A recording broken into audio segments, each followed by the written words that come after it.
Ich bin köttens in Wismar wein und ich muss schon sagen, ich bin hen und weg von düsse Stadt.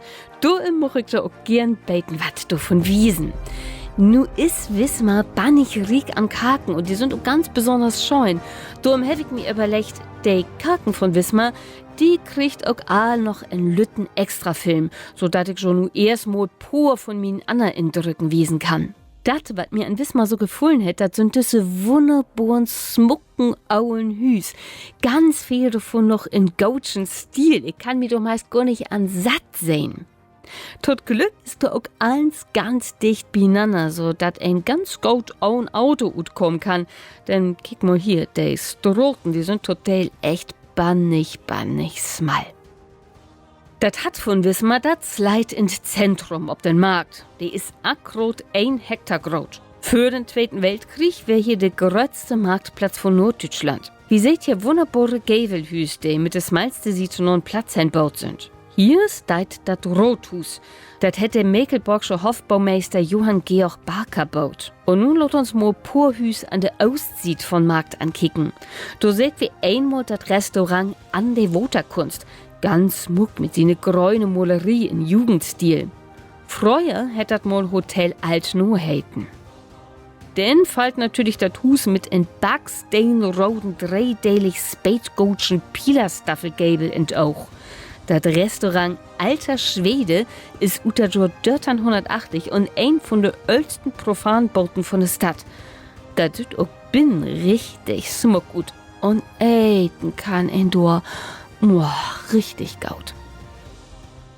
Denn dürft wir natürlich das Reuterhus nicht vergessen. Hier hat Detlof Karl Hinsdorf, der Verleger von den bekannten niederdeutschen Dichtersmann, seinen Sitz hat. Ein Secht, als 1865 Fritz Reuter hier bei Hinsdorf zu besorgt wär, hätt sie so hoch leben loten, dass er total besopen wär und nicht, so als plont 3 durch, man 8 durch in Wismar blieben muss. Ein wohren Blickfang ist auch die Woterkunst für das Reuterhus. Der 12-Eck-Bau ist nur das Vorbild von der niederländischen Renaissance-Markt. Für diesen smucken Pavillon könnt wir auch diese beiden Wotersbayer nix und nixe entdecken. Achso, und das wollte ich schon auch noch wiesen. An der Huswand von Hotel Townhouse Hamburg findet wir dieses Schild. Tittentaster Straße. En Tittentaster Stroh hätte Dubi in Wismar noch nie nicht geben. Man liegers wär hier und dieses Day war mal so in smalen Dörrgang, dass 2 Menschen so ganz ohne Körperkontakt gar nicht aneinander vorbeikämen. Der einfachen Bürgerslü hätt den du immer auch als Tittentaster Stroh betagt. Und nun wohl ihn hier mit dat Schild du an erinnern. Man, dat Schild, dat is obstunds bloß obmolt. Die echten Schiller mit der Nom habt ihr Lü hier schon mal wieder als Souvenir klaut. Ob diese 4 sollten frün hier drup wie bi des Wiensbrüch.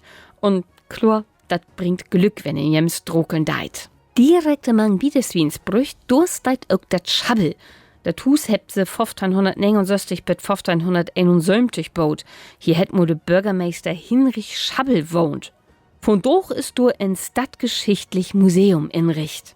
Ach, habt ihr mal den Stummfilm Nosferatu der Jahr 1921 sehen? Holt dat mal no, dat is ein Stück Filmgeschichte. Und so ganz blank bi habt sie auch Masse Szenen, die in dat fiktive Wismar spielt, hier in Wismar dreit. Wo sie nip und nau in Wismar dreit habt, dat könnt ihr hier an düsse Hinwiesen, die in Bodden inloten sind, sehen. So, das scheint aber erstmal Westwehen. Mehr von Wismar wies ich schon lauter noch in Anna Films.